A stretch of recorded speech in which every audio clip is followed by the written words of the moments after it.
Dirtle Magic. Thank you for tuning in to Dirtle Magic. Please subscribe and hit that notification bell if you like the content you see here today, and leave a like and share the video with someone you might think is interested. Leaving those likes really helps us out, but another way to help us out is by using our TCG Player affiliate link below. If you're looking for singles, sealed product, or gaming accessories, please consider using our link to support the channel. We also have some playmats at inkgaming.com. Go ahead and hit the link in the description to check those out. Alright, let's grab some spells and dirtle with some magic. Hello and welcome back to Dirtle Magic. Today we're playing some more Carth the Lion. Looking at our opening hand with no lands, we are going to take a mulligan. New hand, let's see, Sylvan Library, 4 mana to get to our commander, 2 Planeswalkers, and Oath of Nissa. Yeah, this seems real good, we'll keep this. Our first opponent with a Forest into play and a Soul Ring is Sythis, Harvest Hand, green-white for legendary 1/2 Nymph. Whenever you cast an enchantment spell, you gain 1 life and draw a card. Our next opponent is 3 green for a legendary 4/3 bear called Goreclaw, Terror of Causisma. Creature spells you cast with power 4 or greater cost 2 less to cast, and whenever it attacks, each creature you control with power 4 or greater gets 1/1 and gains trample until end of turn. Our last opponent is Thassa, Deep Dwelling, 3 blue for legendary 6/5 god. Indestructible, as long as your devotion to blue is less than 5, it's not a creature. At the beginning of your end step, exile 1 target creature you control, up to 1, Return that card to the battlefield under your control. 3 blue, tap another target creature. Forest into play for Goreclaw. Our commander is Carth the Lion, 2 black-green for legendary 3/5 human warrior. Whenever it enters the battlefield or a planeswalker we control dies, look at the top 7 cards of our library. We may reveal a planeswalker card from among them and put it into our hand, put the rest on the bottom of the library in a random order. Planeswalker abilities we activate cost +1 more to activate. Island into play for Thassa. Our turn gives us the Rex Sage. That'll be good. Let's go ahead, get down the Forest, and get down the Oath of Nissa. Comes into play, we have a trigger. Let's see. Foundation Breaker could actually be really good, and we do get up to 4 lands already. Let's go ahead and grab that to our hand, put the rest on the bottom in any order, and we'll pass it off there. We're going to need probably a lot of enchantment removal. Over to Sythis, Plains into play. We have the commander coming down. Over to Goreclaw, there's a Forest into play. Wonder how many cost reduction on things they're going to be playing this game. Over to Thassa, Deep Dwelling. I imagine it's going to be a blink deck of sorts. Grim Monolith coming into play. That's not something I like seeing. Okay, I was going to destroy Sythis. That would probably still be the best course of action, but Grim Monolith being a combo piece is a little bit more dangerous. We get Ugin the Spirit Dragon on the draw. Let's play Ancient Tomb and get down to Rex Sage. We go down to 38, Rex Sage to the stack. We'll destroy the Grim Monolith, and we'll pass it off. Sythis with Herald of the Pantheon. Open the armor, they get to search for an aura. They do have to reveal the card. Forest in play and is 1 with nature. Enchant a creature, when it deals combat damage to a player, you may search your library for a basic land card and put that card onto the battlefield tap, then shuffle. We have 2 triggers, they'll gain some life and draw a card. Sythis on the attack off into Thassa. 1 with nature triggers for the first time this game, they get even more ramp. To Goreclaw's turn, Champion of Lamholt coming down for them. Thassa's turn sees Reliquary Tower and Protean Thaumaturge. Okay. Whenever enchantment enters the battlefield under your control, you may have it become a copy of another target creature except it has this ability. Interesting. Our turn gives us Massacre Girl. That'll be good later. Let's play a Swamp. Gonna take some more damage to play Foundation Breaker as its full creature self. And we'll destroy Sythis. Sythis back to the command zone. Let's go to attacks and attack into the Sythis player. They're going to be gaining a lot of life, I would wager. I doubt they're going to trade with the Herald. They do not. They are back down to 40. Let's pass it off. Sythis coming back down for that player. Karametra's Favor coming down for the enchantment player. When it enters the battlefield, they get to draw a card, so they'll draw 2 thanks to the commander, and the enchanted creature, it becomes a mana dork. They enchant their commander. Ethereal Armor also enchanting their commander. Whip Silk. Enchanted creature has reach. Over to Goreclaw's turn, we have Karametra's Acolyte coming down. Champion of Lamholt will trigger for the first time this game. Thassa's turn sees a Soul Ring come into play. It's Thassa, Deep Dwelling coming to the battlefield. The Thaumaturge triggers, becoming a copy of Foundation Breaker. To Thassa's end step, I don't know that they'll be blinking the Thaumaturge necessarily, but let's see. They do not. To our turn, we get Liliana Death's Majesty. Was hoping for a land there, but let's go ahead and play our commander then. We get Garrick Relentless, and we'll pass it off there. No profitable attacks. Unfortunately, taking pressure off the enchantment player is just really bad for us at the moment. Was hoping to get a Swamp and get Massacre Girl down and just wipe the board as it is. That didn't happen. Over to the enchantment player Sythis. Let's see what they do with the turn this time. They have 7 mana available so far, 7 cards in hand. Archon of Sun's Grace, they're going to go wide. Sunpel Grove into play. Angelic Gift is entering the battlefield. Archon of Sun's Grace will trigger for the first time this game. Angelic Gift will allow the enchantment player to draw a card. Song of the Dryads onto Carth. That's unfortunate. It does give us some more mana though. Carth becomes a forest. Sythis on the attack. It is off into us, as I feared. We'll be taking 7 commander damage. We are down to 27, up to 7 commander. To Goreclaw's turn, we have Elemental Bond coming down for them. Goreclaw coming down for that player. There's a few triggers. They'll draw a card, and Champion of the Lambholt will get larger. Wayward Swordtooth also coming down, followed by Vivian's Arcbow. Champion of Lambholt on the attack out of Goreclaw. It's off into the enchantment player. I can live with that. Damage is good. The enchantment player is down to 47. Over to Thassa's turn, tapping down some mana. Let's see what they're going to summon with it. It's Sakashima the Imposter. Maybe it's a Blinky Cloney kind of deck. That's interesting. On the bright side, it can come into play as a Foundation Breaker and blow something of Sythis' up. Works for me. Let's see if it happens. It's Wayward Swordtooth. Sad face. To the end step, let's see if they blink anything. They're going to blink the Sakashima. It's Foundation Breaker. And they'll be destroying Sythis. Excellent choice. To our turn, we get a swamp. Let's play it. We will have to be careful with the consideration on the clones for Thassa's side, so we don't play too much removal that can be used against our own planeswalkers. We don't have really too much that can protect us from the flyers. I think our best option here is still to go Massacre Girl and try get some stuff dead. So we'll see how that goes. Let's see, it looks like we'd have at least up to the second trigger. 3 creatures would die. Could probably wipe the board with this, so let's go ahead and check it out. In response to Massacre Girl, we have Sakashima being bounced back to the hand. That's fine.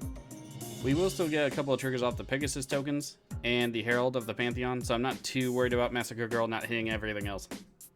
Massacre Girl triggers, Reclamation Sage will die. I don't know why Sakashima didn't get bounced, that's interesting.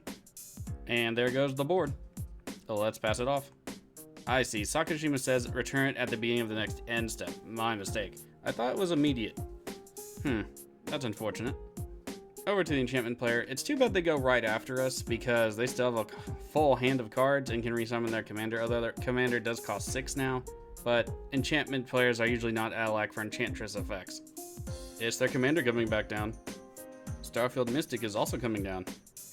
Reprobation is coming down. Our creature will become a coward. That's unfortunate. Our creature is now a 0/1 with no abilities. Over to Goreclaw, we have Goreclaw coming back down for that player. They also get to draw a card. Passes turn sees a Soul Foundry. Let's see what gets imprinted upon it. It is Vesuvian's Shapeshifter. Then we have Reconnaissance Mission. Whenever a creature you control deals combat damage to a player, draw a card, cycling 2. To our turn, we get Vraska Golgari Queen. We're really going to need some more lands. Ancient Tomb is killing us pretty good. Let's play Garrett Cursed Huntsman. Let's make 2 wolves. And we'll pass it off. We have Mana Vault coming down on Sythis' turn. Okay then. We have Privileged Position coming down. Other permanents they control have hexproof. That sucks. Destiny Spinner coming down. We have an attack. Sythis is going off into the Thassa player. It'll only be 1 damage for now though. Damage is good. Thassa down to 38, up to 2 commander. Over to Goreclaw with Garrick's Pack Leader. Chimere Sabretooth coming down. That'll be good against board wipes. Makes it self-indestructible and can save one of your guys. They get to draw 2 cards now thanks to the Bond and the Pack Leader. Sylvan Library also coming down for the Goreclaw player. Aran Reef of Vastwood is activated. 1/1 counter to each green creature that entered the battlefield under their control this turn. Our Sylvan Library is probably going to sit unused because we have just been getting life loss after life loss here thanks to the Ancient Tomb and our opponents. Goreclaw is on the attack. It's off into Thassa. Damage is good. Thassa down to 33, up to 5 commander damage from Goreclaw. Soul Foundry is being activated on Thassa's turn. They're going to get a Vesuvian Shapeshifter. If they copy Massacre Girl, that would wipe the board again. Yep, there it is. And that's fine with me. We have Swords to Plowshares out of the Sythis player. Yeah, that'll get rid of all the triggers. Our Massacre Girl does die though. That is unfortunate. Although on the bright side, we might be able to get her back out of the graveyard. Starfield Mystic will trigger for the first time this game. Massacre Girl triggers again? How does that happen? Yeah, I don't know why the Massacre Girl triggers are still happening. She's exiled, so she doesn't see any of the creatures die. It will wipe the board. But this seems like it's bugged. You can let me know in the comments if this is actually a thing or not. Our turn brings us Kogla the Titan Ape. Empty board. Let's go ahead and make some wolves. Now we definitely need to start gaining some kind of life. Alright, we could get back Massacre Girl with Liliana, so I guess let's do that. Again, we'll be taking 2 though, so it's not my favorite. Let's go ahead and return the Massacre Girl just in case. Oops, I thought it was the hand. My mistake. And we'll pass it off there. Didn't kill anything, but it does have Menace, so I'm hoping with our opponents depleted, we'll be able to start getting in for some chip damage. Next turn, hopefully we get a land. If not, I still do want to drop Kogla and fight something on our opponent's side and destroy the privileged position eventually, but we'll see. With Liliana on the battlefield, we can tick her up to get a zombie for blocks and then get back Foundation Breaker, so it's not too bad. We also still have Ugin as well. Sythis quits the game. I'll go into chat and see if that's anything in particular. Over to Goreclaw's turn. Sylvan Library will trigger for the first time this game. Nothing about Sythis, so I hope whatever happened to them isn't, an emergency or anything. Good game to our opponent. So looking at and reassessing the threats we have now, Thassa could pull something out of their butt. I mean, it's a blink deck. I've run a lot of blink decks. You always have to be careful, but Goreclaw is definitely in the lead currently. So that is somewhat problematic. And Thassa quits the game. Okay, that's unfortunate. Oh yeah, Thassa did say that they had a meeting they had forgotten about they had to go to. So hope the meeting goes well for them. Alright, so it's 1-on-1. We are at almost half our own life total. We do get our commander back tapped, so that's nice, I suppose. But we're also down a mana now. It's unfortunate. We still have Ugin. We still desperately need some lands, though. The Ancient Tomb is tearing into us a lot of the time. Glad to have it in the beginning. Unfortunately, still not getting any lands. Forest into play for Goreclaw. We have Artisan of Kozilek coming down. They get to recur something. What will it be? They're going to get back Tamir Sabertooth. So usually I'm really hard on the Eldrazi, but specifically the Eldrazi Titans and something like Void Winnower, those are the ones I really have a problem with generally, because it can stop people from playing the game pretty quickly, and as people that watch the channel might know by now, one of my first rules of Magic is people get to play Magic. So I don't employ those myself in any strategies really. Artisan of Kozilek itself though, that's fine with me. It does have Annihilator too, but I mean, we're going to be able to kill it with Garruk, so it's not really a big issue. Comes our turn, we get kind of a land. Let's go ahead and play it as such. Let's go ahead and destroy the Artisan of Kozilek. Don't feel like sacrificing any of our stuff right now. Make a zombie. We also get Store Rev for the turn, so that's interesting. And let's get down Sylvan Library just so we can get some more lands out of the way. I really don't want to use Ancient Tomb right now. And then we'll go to combat. We'll attack with everything able. No blocks from our opponent. They take 11 and go down to 29. Let's pass it off. We have God Eternal Ronus to the battlefield. Okay. Rather see it now than a full board of creatures, but it's still pretty good. On the bright side, we can still block for now. Unless something gives it trample, then that's bad. We have Boa Nihil into play. Attacking creatures get Death Touch. To our turn, we get Nature's Claim, and Sylvan Library will trigger. I do want to keep that Nature's Claim, but we can get back one of our enchantment-destroying creatures. Let's keep the Emergent Zone. Any less damage we can take right now is good. So play the Emergent Zone. Activate Liliana. Let's get back the Foundation Breaker. No specific reason, I just like elementals. It triggers. Let's get rid of the Arc Bow. Don't need them tutoring up anything out of the deck. Let's make 2 more wolves. Let's play Vraska. And we will destroy the Elemental Bond. Let's go to combat. We'll send the 2 available wolves and the Massacre Girl at our opponent. We have some blocks. It's against the 2 wolves. That works for me. Garruk will go up to his ability to use an emblem. And the wolves die. They take 4. They're down to 25. Let's pass it off. So we are taking a bit of a risk here.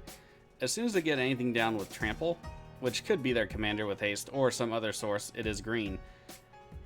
We could be in some dire straits simply because of the Death Touch and trample interaction. And that wouldn't be very good for us at all. So what I'm risking here is getting to the emblem on Garruk and giving our guys trample and being able to get through that way. Bowl of Nile is putting a 1/1 counter on Ronus. 2, their turn proper, Sylvan Library triggers. So I'm hoping they don't have it in hand, but having the ability to get up to 7 cards and putting 2 back if they really don't want a, it could be pretty likely they find some trample sources. And raise Forerunners would be bad, for instance. They do put 2 cards back, a Forest into play. Okay, let's see if they have it. We don't have, I don't think, nearly enough blockers to mitigate all the damage. A 1/1 counter on the Ronus with Bow of Nile activation. So we'd be able to absorb 5 damage out of a total of 11 so far. Kenrith's transformation, Carth gets transformed into something else again. Oof. Poor Carth. Goreclaw gets to draw a card.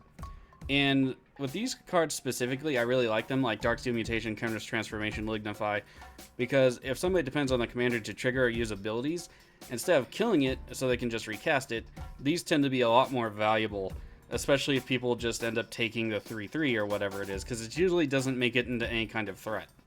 Overwhelming Stampede, yeah, there's the trample. Okay, so yeah, that's a lot of damage. Hopefully they don't have anything else to follow that up with. We can still absorb 5. That gives us 20 damage, so we would just barely survive. It's a very good thing we didn't use Ancient Tomb. But let's see what's going to happen. Alright, let's go to blocks and block everything. And we go down to 1. We'll put our commander back in the command zone. Wolves will trigger. Garrick will get some extra counters. Let's see if they can finish the job. Crashing Drawbridge. There's some of that haste I was talking about. Alright. To our turn, Sylvan Library will trigger. We'll take a look at the top 3. We get the Elder spell. Nothing really to use on. We can't even ult Lily with it because it's -7 and our commander is dead. We do have Nature's Claim. That's nice. We'll keep the Nature's Claim. Let's go ahead and Nature's Claim our own Sylvan Library. We gain 4 life, up to 5. We will destroy the God Eternal Ronus. There's a trigger. It'll be put into the library 3rd from the top. Play Swamp. We will sacrifice the Ancient Tomb with Vraska's ability. We get the Elder spell. Let's make a zombie. And let's play Garrick Relentless. And we will have it fight the Tamir Sabertooth just to get rid of it. And we'll go to attacks. Attack with Massacre Girl. Damage is good there, down to 21. Let's pass it off. I think at this point, we are pretty much dead. I don't think there's too much we can do about it. I do want to recur one of our enchantment destruction creatures to get rid of both the Bow of Nile and the Sylvan Library, but we'll have to wait and see. To Goreclaw's turn, speaking of the Sylvan Library, they have enough life where they could just draw the extra answers and kill us this turn. Crashing Drawbridge does give haste, so I am a little bit worried about that. Just another tramply thing, and they're good. God Eternal Ronus was in the top 3, so they could easily have drawn that back. They do keep 1 card down to 17. It's Goreclaw, Terror of Qualsisma. And there's God Eternal Ronus. Yeah, this is probably game then. It doubles the power, and then they get haste. And there's the haste. Yep, that's game. Good game to our opponent. I think I did a little bit of a misplay there towards the end. Not entirely sure though. Probably could have gotten down Ugin and did some stuff, but oh well, can't do anything about it now. Let's just go ahead and take it. No reason to block. And there it is, -11. Going to go ahead and give it to Goreclaw. Well, just found all of our lands. Bit of a sad face. But considering how the game went, I think we did fairly well. And there it is. We get 3 votes, 2 to the winner. Thank you, opponents. Alright, let's go ahead and take a look at the deck. Here is the deck. I don't think I made any changes from it the last time, and we went over a lot of the extra mass removal I put into the deck to help deal with creatures. Massacre Girl, always a favorite of mine because she can be recurred much more easily than a sorcery. And I think the deck is pretty good. One thing I will say about this deck versus the Milo Crafted Companion deck that we did on the channel earlier, if you want to go check that out, just head over to the Dirtle MTG list and check it up. These Planeswalkers generally kind of all do the same thing, but that adds a real cohesion to the deck. A lot of them will destroy something, a lot of them will make a token, and some of them even provide card advantage and a little bit of life gain, like Ugin and Nissa. One thing I did want to point out, speaking of Nissa, is never once did I want to cast the World Waker. It's cool, but it's not really something I want. So I'd probably put in back the other Nissa that recurs something out of the graveyard, even though it didn't do anything else. Anyway, if you saw anything in this video you want to purchase for yourself in paper, sealed products, or accessories to protect all of that glory, please consider using the TCG Player affiliate link in the description below. It helps out the channel, doesn't cost you anything extra. Alright, that's it for Carth the Lion. I do like this deck a little bit better than the Mild Crafty Companion deck, but again, the Planeswalkers lend a lot to cohesion, and there's just a little bit, I don't know, with that extra +1, it just makes things work a lot better. You can do a lot extra things with your Planeswalkers. I think that really does make a difference on this commander. Anyway, until the next video series, I'll see you then. Stay safe out there.